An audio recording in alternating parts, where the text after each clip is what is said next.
రాజా విక్రమార్కుడా, నీ ధైర్యం నన్ను పిలుస్తోంది. నన్ను తీసుకెళ్లడానికి వచ్చావా? నా కథలు నీ హృదయాన్ని భయపెట్టేవి. బేతాళా, నీ తాడు తెగ్గొడతాను. నీ భయంకర కథలో నా ప్రయాణాన్ని మార్చకూడదు. నా ధైర్యం నిన్ను జయించాలి. రాజా, నన్ను భుజానికెత్తుకుంటావా? నా కథలు నీ హృదయాన్ని చీల్చేస్తాయి. సిద్ధమా నువ్వు? రాజా, ఈ చీకటి ఎడవి మనల్ని చుట్టుముట్టింది. నీ హృదయం గట్టిదా? నా భయంకర కథ వినాలని ఆశపడుతున్నావా? అది నీ రక్తాన్ని గడ్డకట్టిస్తుంది. చంద్రహృదయ రాజ్యంలో రంధీర మహారాజు పరిపాలన. అతను న్యాయవంతుడు, కాని కఠినుడు. రాజ్యంలో రాత్రిళ్ళు భయంకరంగా మారాయి. దొంగలు భయం పుట్టించారు. ఎవరూ వారిని పట్టలేకపోయారు. రంధీర మహారాజు తనే సాధారణ వేషంలో రాత్రి పట్టణంలో తిరిగాడు.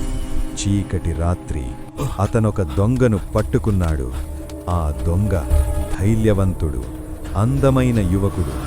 అతను భయపడలేదు, ధీమాగా నిలబడ్డాడు. రాజు అతన్ని బంధించి తన ముందు తీసుకొచ్చాడు. దొంగ తన నేరాలను ధైర్యంగా అంగీకరించాడు. రంధీర మహారాజు కఠినంగా తీర్పు చెప్పాడు. మరణశిక్ష. ఉరి తప్పదు. ఉరి కోసం అతన్ని తీసుకెళ్తున్నారు. డప్పులు మోగుతున్నాయి. ప్రజలు చూస్తున్నారు. కాని ఒక భవన బాల్కనీ నుండి ఒక అందమైన యువతి ఆ దొంగను చూసింది. మొదటి చూపులోనే ఆమె హృదయం అతనికి అర్పించబడింది. ఆ అమ్మాయి తన తండ్రి దగ్గరకు పరిగెత్తింది. నాన్నా, ఆ దొంగను కాపాడండి. నేనతన్ని ప్రేమిస్తున్నాను. అతన్ని పెళ్లి చేసుకుంటాను అని ఏడుస్తూ వేడుకుంది. తండ్రి రాజభవనానికి వచ్చాడు. బంగారు పెట్టెలు, రత్నాలు అన్నీ ఇచ్చి, మహారాజా, నా కుమార్తె ప్రేమ కోసం ఆ దొంగను క్షమించండి అని వేడుకున్నాడు. రంధీర మహారాజు కఠినంగా తిరస్కరించాడు. న్యాయం కోసం డబ్బు కాదు, నేరానికి శిక్ష తప్పదు అని గర్జించాడు. ఆ గొంతు రాజభవనమంతా గడగడలాడింది. ఉరిమీద ఆ యువకుడు నిలబడ్డాడు. ఉరి తాడు సిద్ధం. కాని ఒక కాపరి వచ్చి ఆ యువతి ప్రేమ గురించి చెప్పాడు. ఆ మాటలు వినగానే ఆ దొంగ హఠాత్తుగా గట్టిగా నవ్వాడు.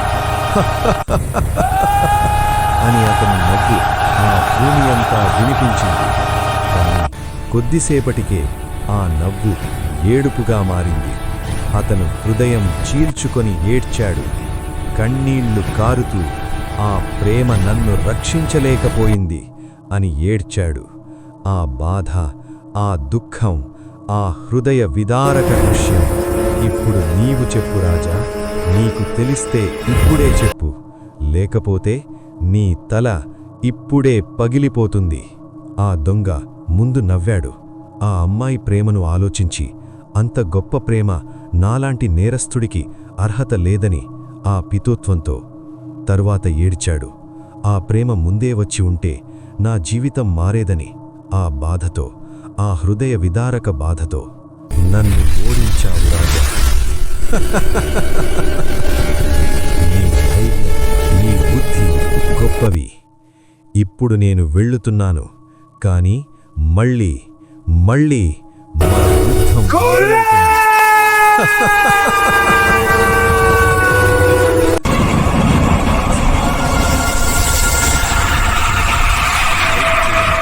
సబ్స్క్రైబ్ చేయండి. తదుపరి కథ త్వరలో.